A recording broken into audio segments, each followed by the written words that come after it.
Sweet deal. Which one first? Let's just do Spider-Man, man. Let's do Spider-Man. We both saw Spider-Man Homecoming. It's been a couple weeks now.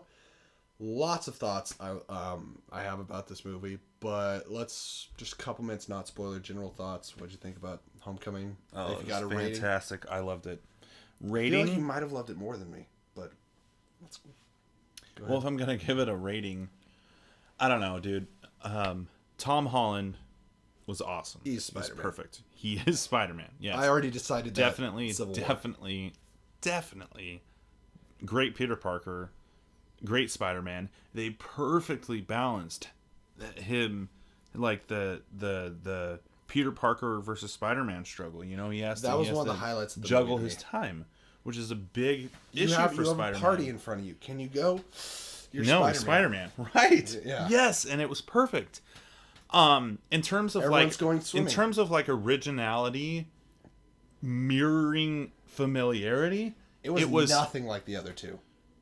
I right. think. No. It was a completely original Spider-Man movie, but it was a Spider-Man movie. Right. Right.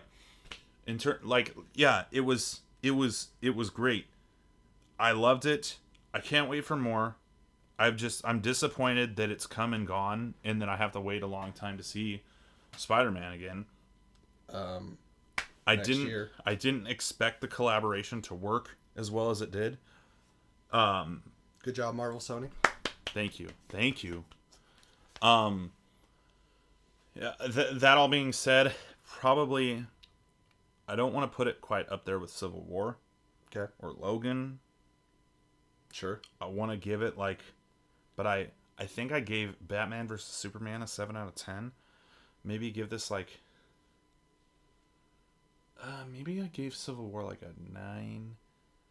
I'm going to call this a good 8. 8?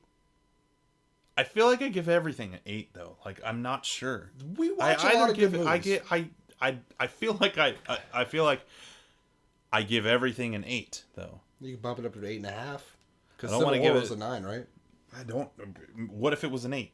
And everything I say, I'm going to give it an 8. You can't be held to what you said. But I highly doubt you gave Civil War an 8. But so you liked it a lot, and there's a lot that you liked it. Is there anything that stands out without getting into spoilers that you had problems with? Problems? Oh, I didn't think about any of that. Well, I'll go to my positives, okay, and then we'll give you a little time to think about your negatives.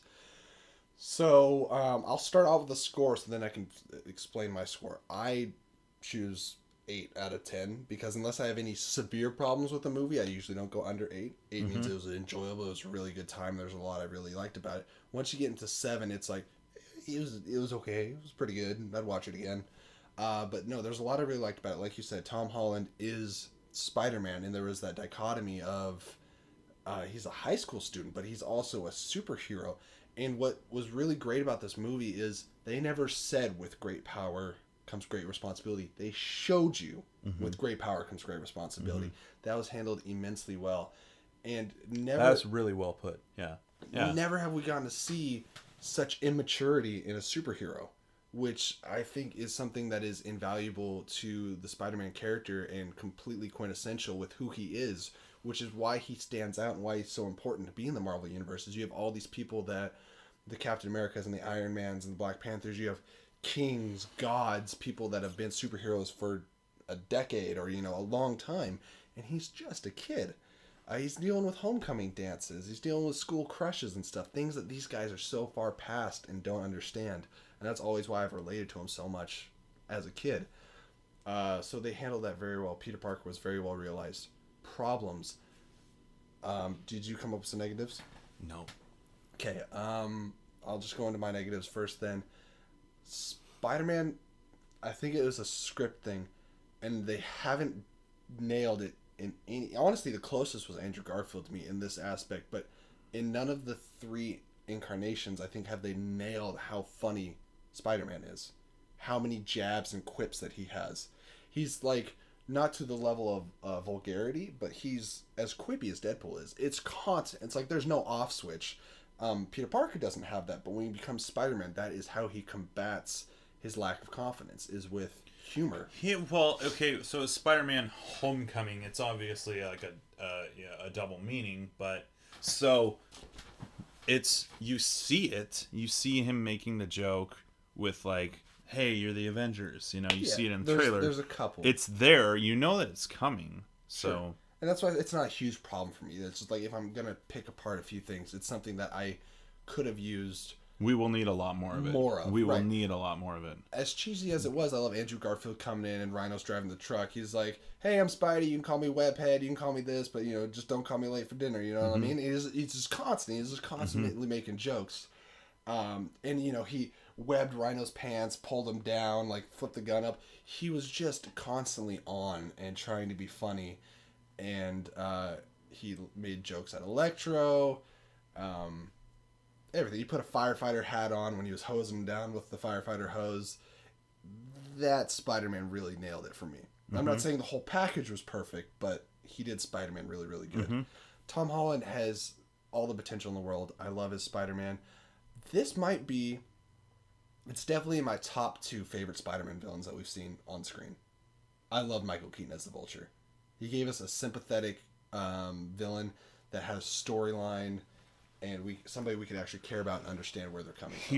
Here's something that they did fantastically, and we've already touched on it a little bit, but his immaturity. Think about the other Spider-Man films and how in them Spider-Man was the only hero. He's the only super powered person. He was right there in it, and then he was ready to handle anything. Like he would go into anything without fear and face it. This, without any spoilers, put Spider-Man face to face with a villain in like a real life situation. I guess that's obvious. I'm trying to word it without spoiling it, because I know if you've seen it, you know what I'm talking about. You're talking about the scene. The scene. There's real fear. There's real. What do I do? There's like there's shit going on in his head. He's like, I know, like that's something that we haven't seen in a hero before, let alone Spider-Man. And I think that is a more seated in realism than a lot of what we've been seeing lately in Marvel, right. And it is a good touch. It is. It really brings a sense of mortality and relatability to the character, and I think that's really and great. Shows you again that he is a kid. He is learning. You don't just get wings and then fly. You have to. That is a huge message that this movie sends with it. Yeah, and I love that he's got the Avengers to look up to, and he grew up with the Avengers existing. Because you got to think that was like 4 years ago. We had the Avengers. He was 12. He was 12 when the well, they said happened. 8 years later, so I think the Avengers takes place in like 2009 or some shit or something. It's really like that, confusing that 8 years later thing, because I thought that was modern.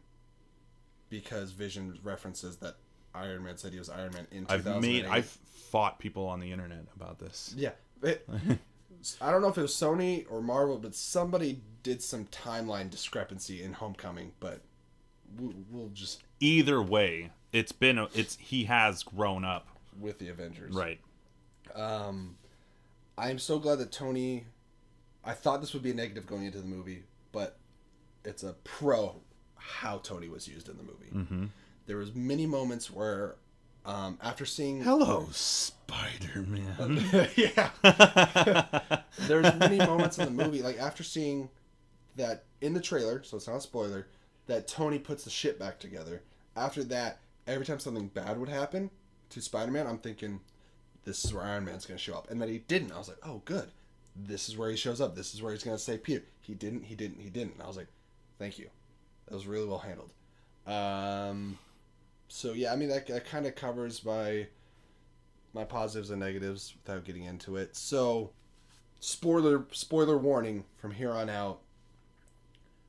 Favorite thing about the movie or favorite scene in the movie, and then least favorite thing or something that didn't really work for you, felt a little off. Right off the bat, I can't think of my most favorite thing about the film, but I really appreciated, again, going back to this character discovering themselves and finding themselves, going through a lot of growing. He's spends the whole movie persevering and trying to prove that he's not a kid and fighting and then facing fear. And when he's crushed by the building, and he goes, and then he starts screaming for help. He's crying. He's crying. He's screaming. He wants somebody to help him. Never have you seen that.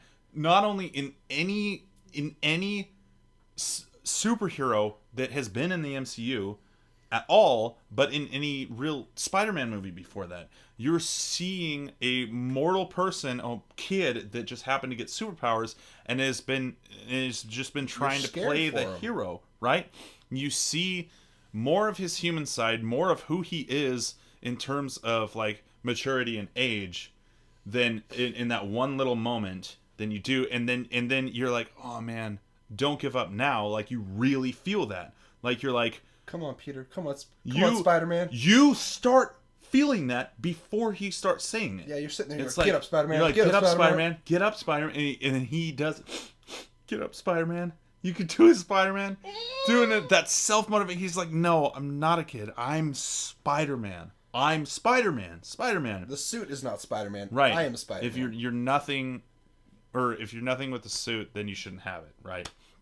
That was a really good scene. You picked one of my top 2 scenes. Yeah. So luckily I had the backup. The backup being, it's kind of like a series of like 3 scenes put together. But when they're going to homecoming, Liz says yes to him, and he arrives at Liz's house, and he opens the door. Michael Keaton. And my brain starts firing off, and like cogs start turning. I'm like, he knows he's Spider-Man. He found his girlfriend, and it's like going. That's what I thought, because that classically happens to Spider-Man. Right? They figure out who he is because it had already hinted in the movie. He's like, he was putting the pieces together. Right. Right before they showed that scene, he was like, oh, it must be someone on his team. Right. Or on her team, right? Yeah, and it shows. Yeah. So I thought the same thing. And then he kidnapped her. When you think back on it, logically you shouldn't have jumped to that conclusion because he's wearing casual wear and he's just the way he answered the door. But yeah, I think everybody in the audience was thinking that, and they brilliantly did that. And it goes, "Hey, Peter, I'm Liz's dad," and you're like, "Oh, of course he is." Wait a minute. Yeah, you instantly get this. It's like an interracial disconnect. You know, you look at Liz's skin tone, Michael Keaton's skin tone, and you don't put it together. Mm-hmm. But obviously, she's mixed race. You see the mom, and you're like, oh, shit, Peter. Like, and that scene is so awkward and so great because Michael Keaton's just treating him like another kid. And so this is what I was trying to mention earlier when I was thinking that I knew exactly what you were talking about. The real fear is that he knows that that's Vulture. He doesn't know that Vulture knows it's him. At that point, Vulture doesn't. But then he figures it out, and then when Vulture turns to him, he's got a Glock in his hand. Yeah, I was like, oh my god. And he has to act like, I don't know what you're talking about.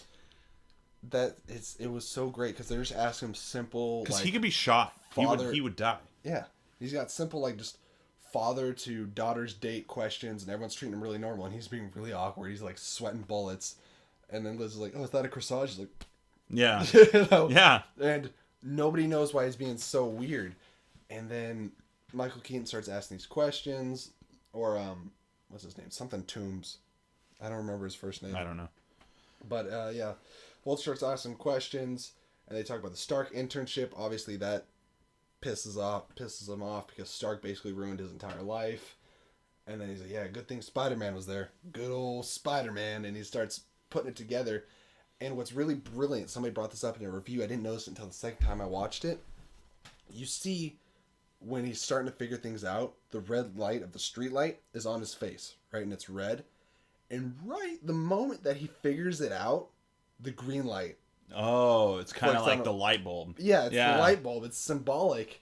And he sits there and he's still talking, and that's when Liz says, "Dad, light," and he goes. But I was sweating during that scene. I was like, this is really, really tense. Yeah. And because at that point he had every advantage in the world. Mm-hmm. And when he parked that car, He could have killed Peter in that car. Mm-hmm. He could have shot him. He could have choked him out. You know, there's the whole movie. You never feel like Peter's got the edge up on anybody.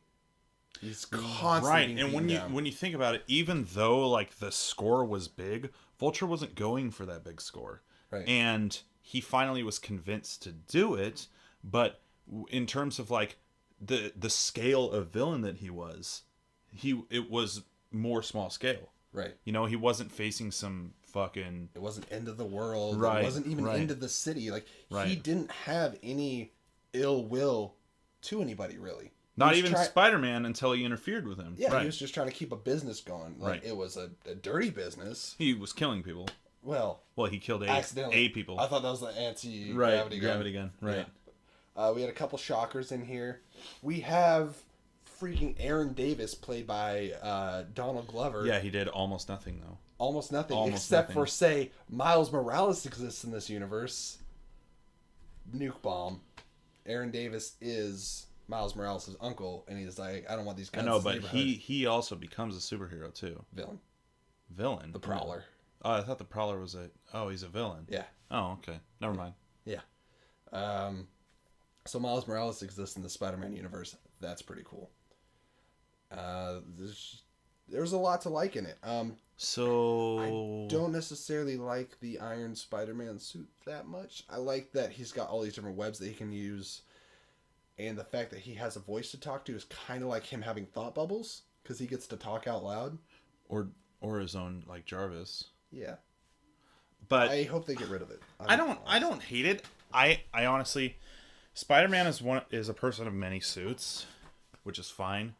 I like the suit as it is now. I didn't necessarily want a new suit for him already, especially one as creative as the one that Stark presented to him at the end of the film. I think of that as a all-terrain suit, maybe. If they're going to do some battling in space or some harder battles than what he's used to, he needs something different than just fabric and like some technology.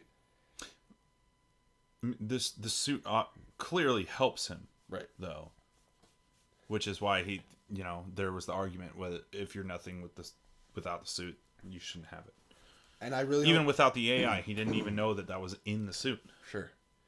And for the following Spider-Man films and his arc and adventures and things, I want independence to be a main focus of those movies.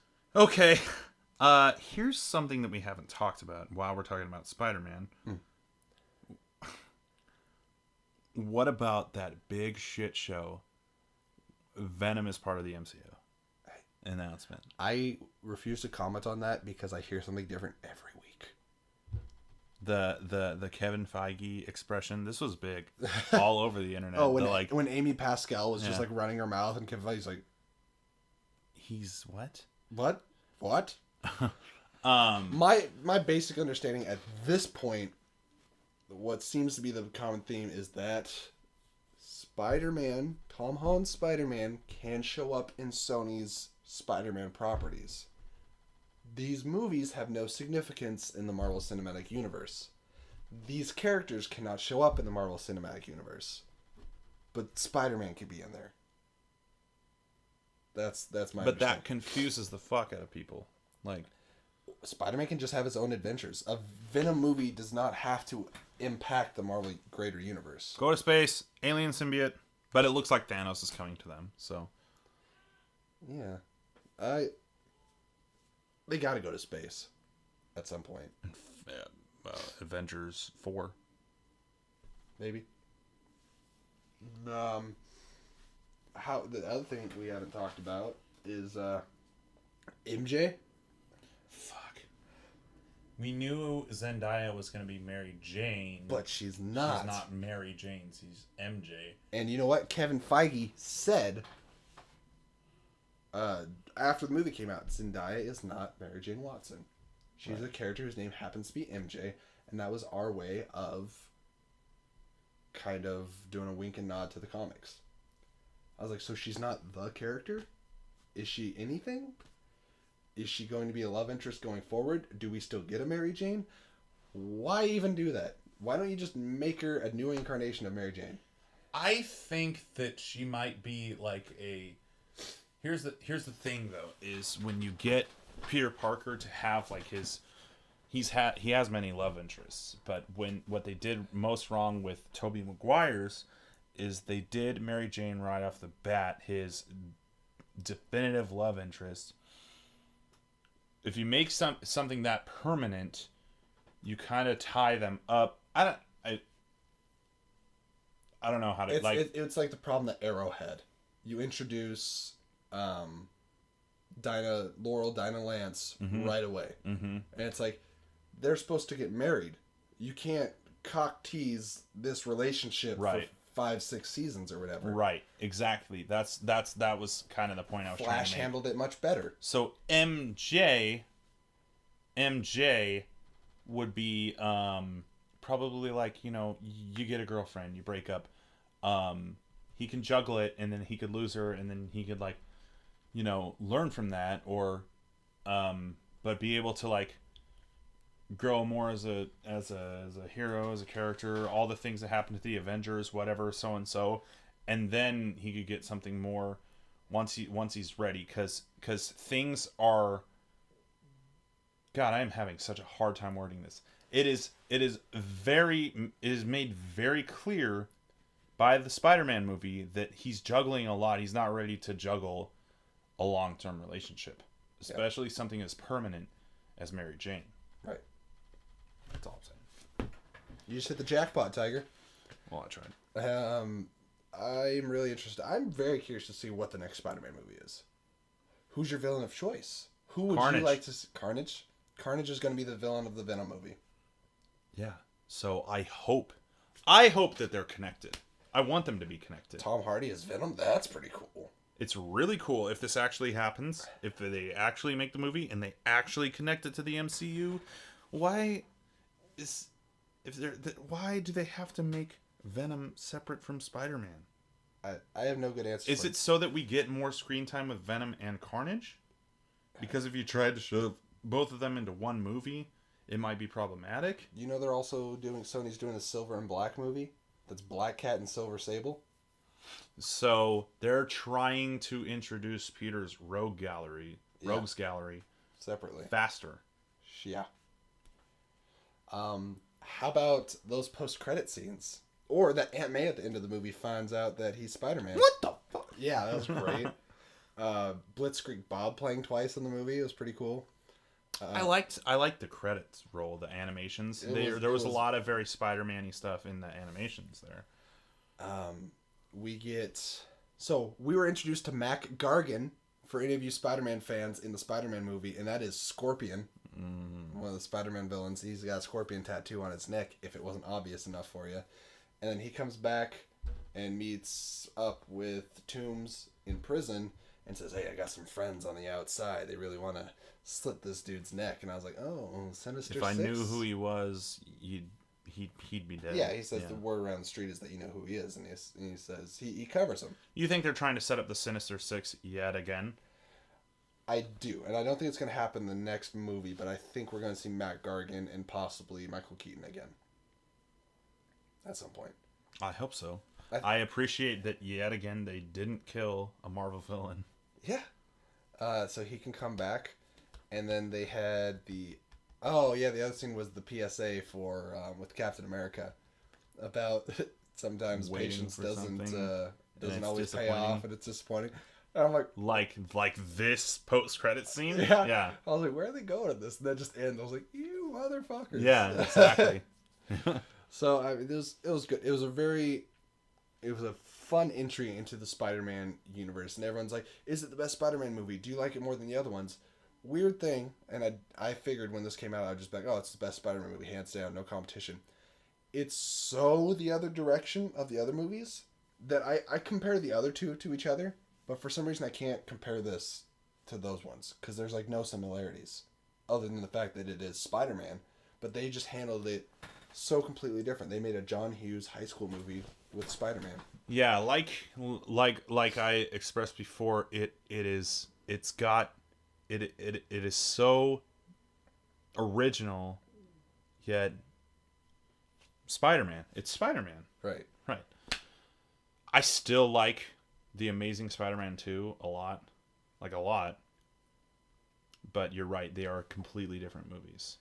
And Homecoming is, I mean, it's probably my favorite Spider-Man movie, but it is apples and oranges. my in a way. favorite might be the first Spider-Man movie ever. Ooh. Possibly. I don't Don't know. tell Harry. I don't know. It's It is a good movie. it's so it's kind of like saying, like when people talk about X-Men movies. Oh, is Logan your favorite X-Men movie? I don't. I guess. Or is Deadpool your favorite X-Men movie? I'm like, does it count? You know, Does it? that's how this feels. no. That's how it feels Right. to me. Is this your favorite Spider-Man movie? It's its own. This is my favorite Sony Marvel shared agreement movie. Yeah, there you go. And that doesn't count as doing it. Yeah. So whoever's looking for that answer on Do this. Oh, dude. Do the same thing with the Fantastic Four. Share the agreement. and- Share the agreement. Yeah. yeah. So I guess I would like to start seeing X-Men toys again on the shelf, by the way. that would be great. Anyway. I'm going to. I think are we Homecoming? Yeah, we're done. Okay. Go see it if you haven't yet. Well, hopefully you've already seen it because we still spoilers.